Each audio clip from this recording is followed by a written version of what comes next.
Hello मरমৰ বন্ধু বান্ধৱীসকল উত্তৰধনক tech YouTube চেনেললৈ আপোনালোকক আন্তৰিক স্বাগতম জনাইছো।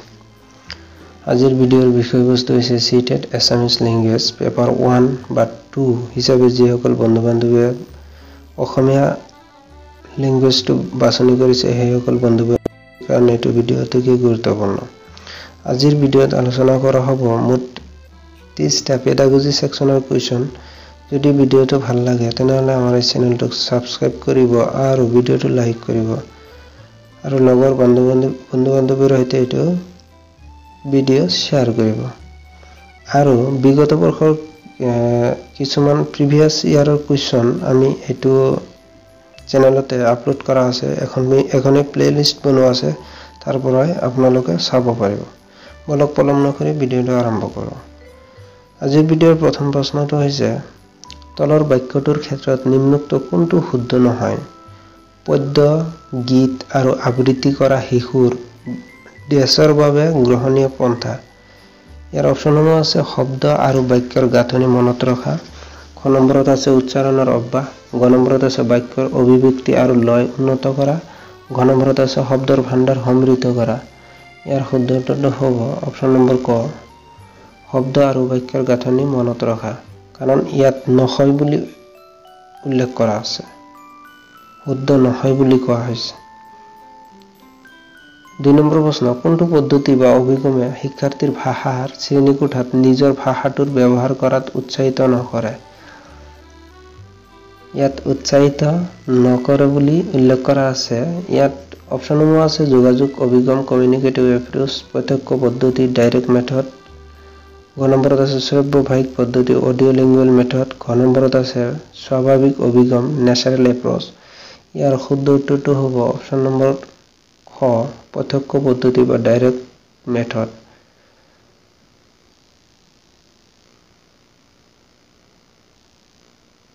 তিনি নম্বৰ প্ৰশ্ন তলৰ কোনটো প্ৰাথমিক স্তৰত গ্ৰন্থাগাৰৰ ব্যৱহাৰৰ ক্ষেত্ৰত শুদ্ধ নহয়?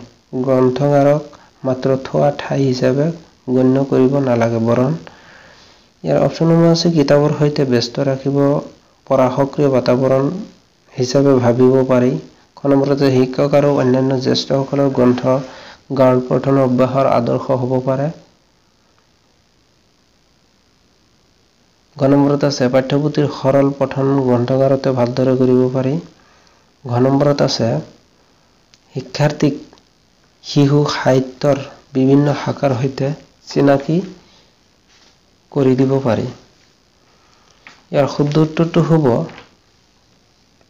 অপশ্যন নম্বৰ গ, পাঠ্যপুথিৰ সৰল পঠন গ্ৰন্থাগাৰতে ভালদৰে কৰিব পাৰি। 4 নম্বৰ প্ৰশ্ন বৰ্ণ আৰু উচ্চাৰণৰ সম্পৰ্কক গুৰুত্ব প্ৰদান কৰি বৰ্ণবোধ কৰোৱাৰ পদ্ধতিটো হৈছে, ইয়াৰ অপশ্যনসমূহ আছে ব্যাকৰণ অনুবাদ, খ নম্বৰত আছে পৰিস্থিতিগত অভিগম, চিটুৱেশ্যনেল এপ্ৰোচ, গ নম্বৰত আছে ধ্বনি সংক্ৰান্তীয় নিৰ্দেশ, ঘ নম্বৰত আছে সামগ্ৰিক ভাষা অভিগম বা হোল লেংগুৱেজ এপ্ৰোচ।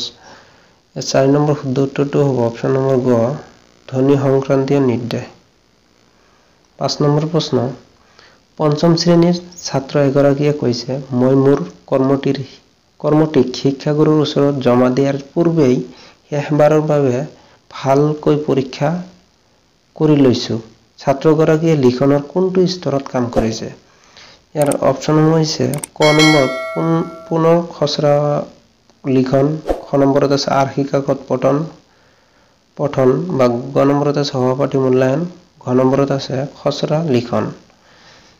5 নম্বৰটোৰ শুদ্ধ উত্তৰটো হ'ব ছাত্ৰগৰাকীয়ে আৰ্হি কাকত পঠন এইটো স্তৰত আছে। আজিৰ ভিডিঅ'ত 6 নম্বৰ প্ৰশ্নটো হৈছে তৃতীয় শ্ৰেণীত পাঠদান কৰা এগৰাকী শিক্ষকে শ্ৰেণীকোঠাত এটা পঠন স্থান বা ৰিডিং কৰ্ণাৰ প্ৰতিষ্ঠা কৰিব বিচাৰিলে ইয়াৰ বাবে শিশুৰ গ্ৰন্থ বাছনি কৰাৰ ক্ষেত্ৰত তলৰ কোনটো প্ৰশ্নই প্ৰথমতে প্ৰাসংগিক হ'ব? ইয়াৰ অপশ্যনসমূহ আছে কিতাপবোৰ শ্ৰেণীকোঠাৰ ছাত্ৰ-ছাত্ৰীসকলৰ ব্যক্তিগত পঠনৰ স্তৰৰ হয়নে, খ নম্বৰত কিতাপবোৰে তৃতীয় মানৰ পাঠ্যসূচীৰ লক্ষ্যসমূহ পূৰণ কৰিবনে, গ নম্বৰত আছে এই কিতাপবোৰ একাধিক শিক্ষণ প্ৰসংগত ব্যৱহাৰ কৰিব পৰা যাবনে, ঘ নম্বৰত আছে লেখকগৰাকী শিশু উপযোগী গ্ৰন্থ ৰচনাৰ ক্ষেত্ৰত সন্মানী আৰু প্ৰতিষ্ঠিত লিখক হয়নে? ইয়াৰ শুদ্ধ উত্তৰটো হ'ব অপশ্যন নম্বৰ ঘ।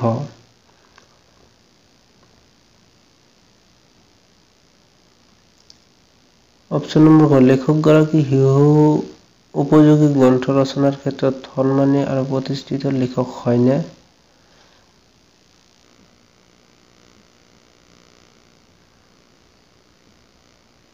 7 নম্বৰ প্ৰশ্ন, শিকাৰুৰ বাস্তৱ জীৱনৰ পৰিপ্ৰেক্ষিতক আধাৰ কৰি ভাষা ব্যৱহাৰৰ মূল লক্ষ্য আহৰণৰ ক্ষেত্ৰত তলৰ কোনটো অভিগম বা পদ্ধতি প্ৰয়োগ কৰা হয়?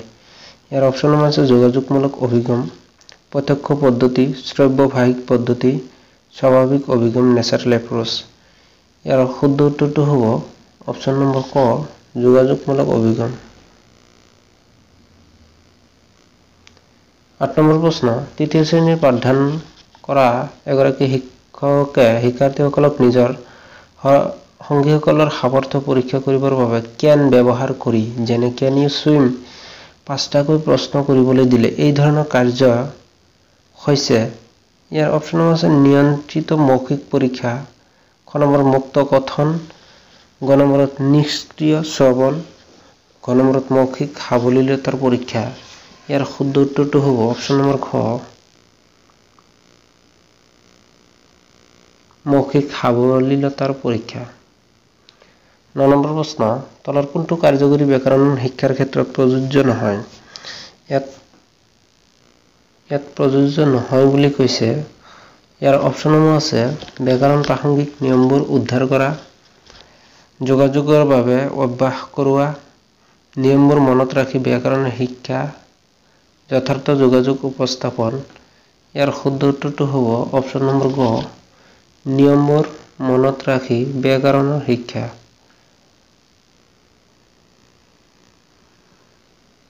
10 নম্বৰ প্ৰশ্ন, এগৰাকী শিক্ষকে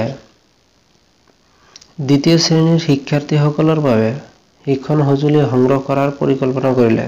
তলৰ কোনটো শিক্ষণ সঁজুলি সংগ্ৰহৰ সঠিক প্ৰক্ৰিয়া নহয়? ইয়াত সঠিক প্ৰক্ৰিয়া নহয় বুলি উল্লেখ কৰিছে। ইয়াৰ অপশ্যনসমূহ আছে নিৰ্বাচিত সঁজুলিবোৰ শিশুৱে উৎসুক সহ পৰীক্ষা আৰু উদ্ভাৱন কৰাৰ উপযোগী হ'ব লাগে। খ নম্বৰত আছে নিৰ্বাচিত সঁজুলিবোৰ স্থানীয়ভাৱে নিৰ্মিত তথা থিতাতে পাব পৰা হ'ব লাগে যাতে সেইবোৰ ততালিকে সলাই ল'ব পাৰি। গ নম্বৰত নিৰ্বাচিত সঁজুলিবোৰ কেৱল শিশুৰ দ্বাৰা প্ৰস্তুত কৰা হ'ব লাগে আৰু সেইবোৰৰ পিছলতা আঁতৰাবলৈ সামান্য ক্ষমতা হ'ব লাগে। আৰু ঘ নম্বৰত আছে নিৰ্বাচিত সঁজুলিবোৰ শিক্ষাৰ্থীৰ বয়স অনুপাতে আকৰ্ষণীয় আৰু নিৰাপদ হ'ব লাগে। ইয়াত যিহেতু সঠিক প্ৰক্ৰিয়া নহয় বুলি উল্লেখ কৰিছে, ইয়াৰ শুদ্ধ উত্তৰটো হ'ব অপশ্যন নম্বৰ গ, নিৰ্বাচিত সঁজুলিবোৰ কেৱল শিশুৰ দ্বাৰা প্ৰস্তুত কৰা হ'ব লাগে আৰু সেইবোৰৰ পিছলতা আঁতৰাবলৈ সামান্য ক্ষমতা হ'ব লাগে। 11 নম্বৰ প্ৰশ্ন, এগৰাকী শিক্ষকে শিক্ষাৰ্থীসকলক নিজৰ বহীবোৰ পাৰস্পৰিকভাৱে সলাই লৈ ইজনে সিজনক কামবোৰ পৰীক্ষা কৰিবলৈ দিছে।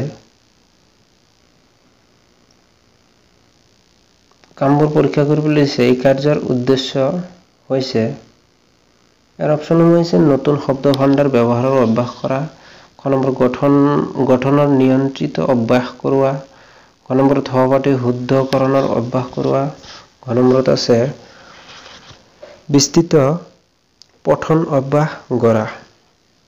ইয়াৰ শুদ্ধ উত্তৰটো হ'ব অপশ্যন নম্বৰ গ, সহপাঠী শুদ্ধকৰণৰ অভ্যাস কৰোৱা। 12 নম্বৰ প্ৰশ্ন, প্ৰাথমিক স্তৰত শিশুসকলৰ শিক্ষাৰ ক্ষেত্ৰত অধিক নিয়োজিত হয় যেতিয়া তেওঁলোকে বিভিন্ন অনুভৱ কৰে আৰু হাতৰ সক্ৰিয় ব্যৱহাৰ কৰে, তেওঁলোকে নোটবুকত বৰ্ণ ট্ৰেচিং বা লিখে। ঘ নম্বৰ সূক্ষ্ম অংগ সঞ্চালনৰ দক্ষতা ফাইন মটৰ স্কিলছতে মাত্ৰ গুৰুত্ব দিয়া হয়। ঘ নম্বৰ শিক্ষকৰ লগে লগে পদ্য মাতে। ইয়াৰ শুদ্ধ উত্তৰটো হ'ব অপশ্যন নম্বৰ ক তেওঁলোকে বিভিন্ন অনুভৱ কৰে আৰু হাতৰ সক্ৰিয় ব্যৱহাৰ কৰে।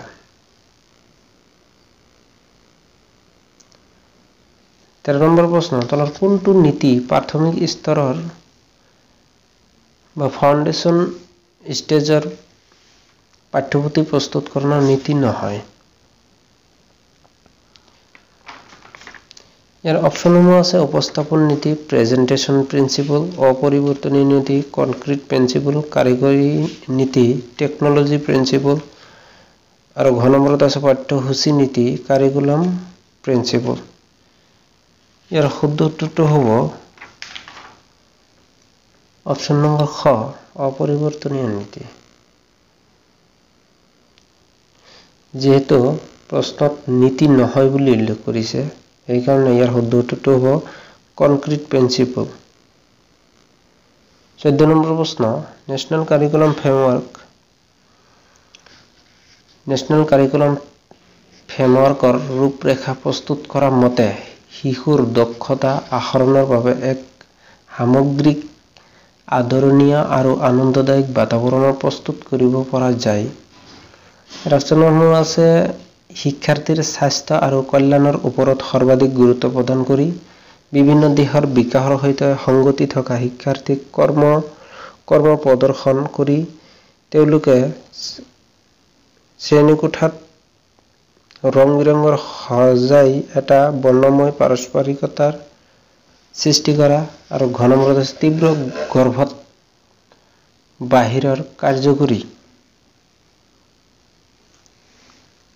ইয়াত তীব্ৰ গৰমত হ'ব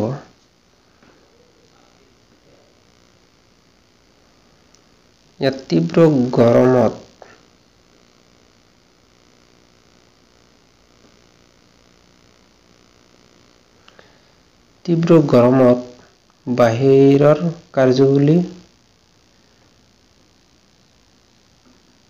নকৰা ভিতৰুৱা কাৰ্যত ব্যস্ত ৰাখে।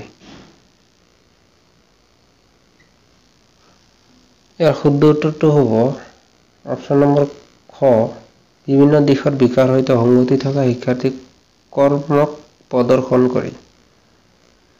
15 নম্বৰ প্ৰশ্ন বৰ্ণবোধ আয়ত্তকৰণৰ বাবে তলৰ কোনটো প্ৰযোজ্য? বৰ্ণবোধ আয়ত্তকৰণৰ বাবে তলৰ কোনটো প্ৰযোজ্য? ইয়াৰ অপশ্যন আছে বৰ্ণ চিনাক্তকৰণ আৰু গড় চিনাক্তকৰণ, খ নম্বৰত বিসংগতিকৰণ আৰু বোধ জ্ঞান, ঘ নম্বৰত আছে নিখুঁততা আৰু ধ্বনি বোধ জ্ঞান, ঘ নম্বৰত ধ্বনিৰ জ্ঞান আৰু সাৱলীলতা। ইয়াৰ শুদ্ধ উত্তৰটো হ'ব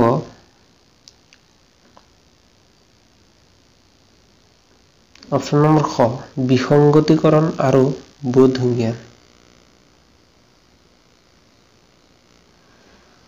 16 নম্বৰ প্ৰশ্ন এজনে দ্বিতীয় ভাষা ভালকে শিকিব পাৰে।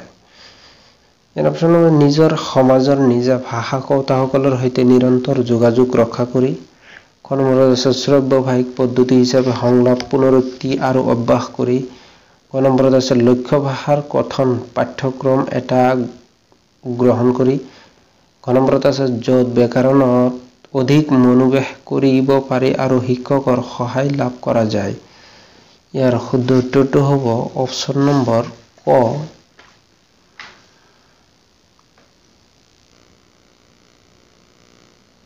নিজৰ সমাজৰ নিজা ভাষা কৰ্তাসকলৰ সৈতে নিৰন্তৰ যোগাযোগ কৰি।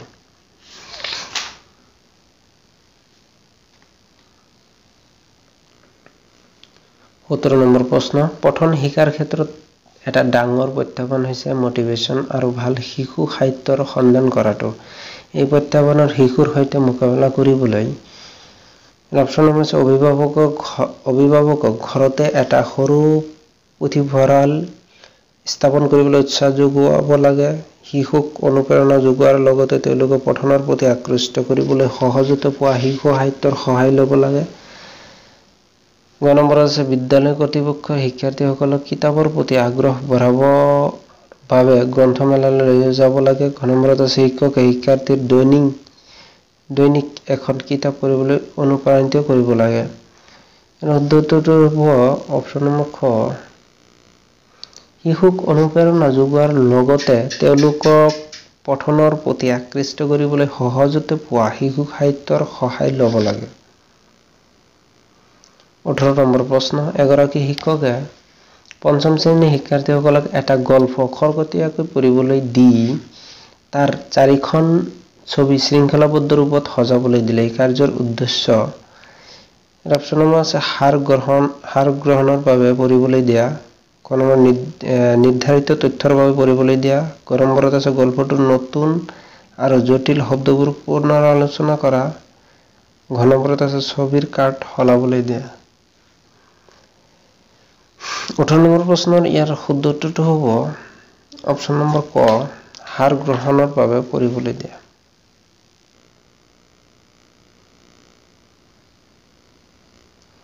19 নম্বৰ প্ৰশ্ন, প্ৰাথমিক স্তৰত পঠনৰ দক্ষতা। প্ৰাথমিক স্তৰত পঠন দক্ষতা মূল্যায়নৰ বাবে শিক্ষকে অধিক মনোনিৱেশ কৰিব লাগে। ইয়াৰ অপশ্যন আছে জটিল চিনবোৰ ব্যৱহাৰ, সঠিক গতিত পঢ়া, বুজি লৈ পঢ়া, বৰ্ণমালাৰ আখৰবোৰ চিনাক্ত কৰা। ইয়াৰ শুদ্ধ উত্তৰটো হ'ব অপশ্যন নম্বৰ গ, বুজি লৈ পঢ়া। কোনো এটা বিষয়বস্তু পঢ়িবলৈ হলে তাক বুজি লৈ পঢ়িব লাগিব। 20 নম্বৰ কুৱেশ্যন, এটা ভাল কথন অভ্যাস হৈছে সেইটো য'ত ইয়াৰ অপশ্যন আছে শিক্ষাৰ্থীয়ে অধিক মাত্ৰাত শুনে, শিশুৱে অধিক কথা পাতে, নম্বৰত আছে মুকলিকৈ কথা কোৱা, শিক্ষাৰ্থীয়ে অধিক কথা কয়, নম্বৰত আছে শিক্ষকে অধিক ব্যাখ্যা আগবঢ়ায়। ইয়াৰ শুদ্ধ উত্তৰটো হ'ব অপশ্যন নম্বৰ খ, শিশুৱে অধিক কথা পাতে। 21 নম্বৰ প্ৰশ্ন, প্ৰাথমিক স্তৰত মূল্যায়নৰ আহিলা আৰু প্ৰক্ৰিয়া সমূহ এনেদৰে প্ৰস্তুত কৰিব লাগে যাতে ইয়াৰ অপশ্যন আছে শিশুৰ অভিজ্ঞতাৰ এক স্বাভাৱিক সম্প্ৰসাৰণত পৰিণত হয়। নম্বৰত আছে শ্ৰেণীকোঠাৰ সামগ্ৰিক প্ৰদৰ্শনৰ আধাৰত শিক্ষাৰ্থীৰ অগ্ৰগতিৰ ব্যাখ্যা আৰু পৰীক্ষা কৰিব পৰা যায়। নম্বৰত আছে শিক্ষকে যাতে সকলো শিক্ষাৰ্থীক মূল্যায়ন কৰিবলৈ একেটা পদ্ধতি ব্যৱহাৰ কৰিব পাৰে। নম্বৰত আছে বিতং পৰীক্ষণ, এক্সপ্লিচিট টেষ্ট আৰু পৰীক্ষাবোৰ শিক্ষাৰ্থীৰ বাবে যথাৰ্থ হয়। ইয়াৰ শুদ্ধ উত্তৰটো অপশ্যন নম্বৰ ক, ই শিশুৰ অভিজ্ঞতাৰ এক স্বাভাৱিক সম্প্ৰসাৰণত পৰিণত হয়। 22 নম্বৰ প্ৰশ্ন, ছপা গ্ৰন্থৰ উপৰিও শ্ৰব্য গ্ৰন্থ আৰু কৌশল দক্ষতা বৃদ্ধি গ্ৰন্থসমূহৰ শ্ৰেণী কোঠাৰ পাঠদানৰ অংশ হোৱা উচিত কাৰণ ইয়াৰ অপশ্যন আছে ই শিক্ষক মূল্যায়নৰ বাবে বিভিন্ন গ্ৰন্থ ব্যৱহাৰ কৰাৰ স্বতন্ত্ৰ প্ৰদান কৰে। নম্বৰত বিভিন্ন স্তৰত শিক্ষাৰ্থীৰ বাবে কিতাপ সহজলভ্য হৈ পৰে। নম্বৰত এই কিতাপবোৰে শিক্ষকৰ বাবে অতিৰিক্ত বুজাৰ সৃষ্টি কৰে। নম্বৰত ই শ্ৰেণীটোক বৈবিধ্য বা ডাইভাৰ্চিটি প্ৰদান কৰে আৰু শিশুৱে বৈবিধ্য ভাল পায়। ইয়াৰ শুদ্ধ উত্তৰটো হ'ব অপশ্যন নম্বৰ খ, বিভিন্ন স্তৰৰ শিক্ষাৰ্থীৰ বাবে কিতাপ সহজলভ্য হৈ পৰে। 23 নম্বৰ প্ৰশ্ন, ভাষা শিকা হৈছে এক বিস্তৃত প্ৰক্ৰিয়া যিটো জন্মৰ লগে লগে আৰম্ভ হয় আৰু গোটেই জীৱন জুৰি চলি থাকে। এই অভিমতটোৰ সৈতে তুমি একমত হয় নে নহয়? ইয়াৰ অপশ্যন নম্বৰ আছে মই একমত নহয়। অপশ্যন খত আছে মই আংশিকভাৱে একমত, অপশ্যন গত আছে মই আংশিকভাৱে একমত নহয়, অপশ্যন ঘত আছে মই একমত। ইয়াৰ শুদ্ধ উত্তৰটো হ'ব অপশ্যন নম্বৰ ক, মই একমত নহয় কাৰণ ভাষা শিকা এক বিস্তৃত প্ৰক্ৰিয়া যিটো ই জন্মৰ লগে লগে আৰম্ভ নহয় কাৰণ জন্মৰ পৰা 2 বছৰ বয়সৰ শিশুসকলে ভাষা ক'ব নোৱাৰে বা 2 বছৰৰ ইয়াৰ পৰৱৰ্তী সময়তহে শিশুৱে ভাষা ভালদৰে ক'ব পাৰে। 24 নম্বৰ প্ৰশ্ন, শিশুৱে ব্যাকৰণৰ নিয়ম আৰু শব্দৰ ভাণ্ডাৰ মুখস্থ কৰিছে আৰু বেছিভাগ কামেই নিজৰ মাতৃভাষাত সম্পন্ন কৰিছে। ভাষা শিকাৰ এই শ্ৰেণীটোত শিক্ষকে অৱলম্বন কৰা পদ্ধতিটো হৈছে ইয়াৰ শুদ্ধ উত্তৰটো হ'ব অপচন নম্বৰ গ ব্যাকৰণ অনুবাদ পদ্ধতি বা ব্যাকৰণ অনুবাদ 25 নম্বৰ প্ৰশ্ন শিশুৰ বুদ্ধজনিত অগ্ৰগতি আৰু ভাষা ইয়াৰ শুদ্ধ উত্তৰটো হ'ব অপচন গ শিশু এটা ডাঙৰ দীঘল হোৱা সমাজ এখনৰ সংস্কৃতি আৰু গোষ্ঠীসমূহৰ সৈতে নিকট সম্পৰ্কযুক্ত 26 নম্বৰ প্ৰশ্ন সামগ্ৰিক ভাষা অভিগম হল ল্যাঙ্গুয়েজ এপ্ৰোচ হৈছে ইয়াৰ অপচন নম্বৰ আছে দক্ষতা কেন্দ্ৰিক শব্দ মিশ্ৰণ বা ব্লেন্ডিং সাউন্ড ধ্বনি আৰু প্ৰতীকৰ সম্পৰ্কৰ অনুমান আৰু ঘৰ নম্বৰত আছে অৰ্থকেন্দ্ৰিক বা মিনিং বেস হল ল্যাঙ্গুয়েজ বা সামগ্ৰিক ভাষা অভিগম হৈছে অৰ্থকেন্দ্ৰিক বা মিনিং বেস 27 নম্বৰ কোৱেশ্চন যদি এটি শিশুৱে তেওঁৰ চৌপাশৰ পাৰিপাৰ্শ্বিকতাত হ'ব লাগিব পাৰিপাৰ্শ্বিকতাত দুটা ভাষা সমানে কৈ থকা শুনে তেন্তে এই দুটা ভাষাৰ সৈতে পৰিচয়ে শিশুটিৰ বাবে সুবিধাৰ সৃষ্টি কৰিব ই কোনো পাৰ্থক্য নাথাকে বা বুজাত দ্বিধাৰ সৃষ্টি কৰে শিশুটিক অসুবিধাত পেলাব পাৰে ইয়াৰ শুদ্ধ উত্তৰটো হ'ব অপচন নম্বৰ ক ই শিশুটোৰ বাবে সুবিধাৰ সৃষ্টি কৰিব কাৰণ শিশুটিয়ে অধিক ভাষা জানিব পাৰিব 28 বা 28 নম্বৰ কোৱেশ্চন এটা নিৰ্দিষ্ট উদ্দেশ্য নিহিত পঠন কাৰ্যত শিক্ষাৰ্থীসকলক মনোযোগেৰে আৰু সাৱধানেৰে এটা পাঠৰ সবিশেষ পঢ়িবলৈ দিয়া হৈছে ই হৈছে ইয়াত অপচন নম্বৰ আছে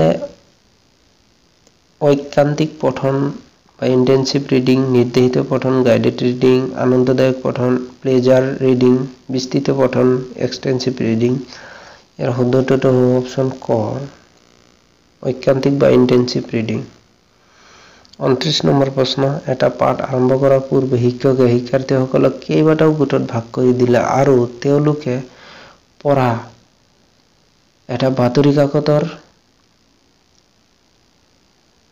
বাতৰিৰ বিষয়ে আলোচনা কৰিবলৈ দিলে এনে ধৰণৰ কথন অভ্যাস হৈছে নিয়ন্ত্ৰিত কথন অভ্যাস নিৰ্দেশিত কথন অভ্যাস সক্ৰিয় শ্ৰৱণ সাৱলীল কথন অভ্যাস বা অৰেল ফ্লুয়েন্সি প্ৰেক্টিস ইয়াৰ শুদ্ধ উত্তৰটো হ'ব অপচন নম্বৰ ঘ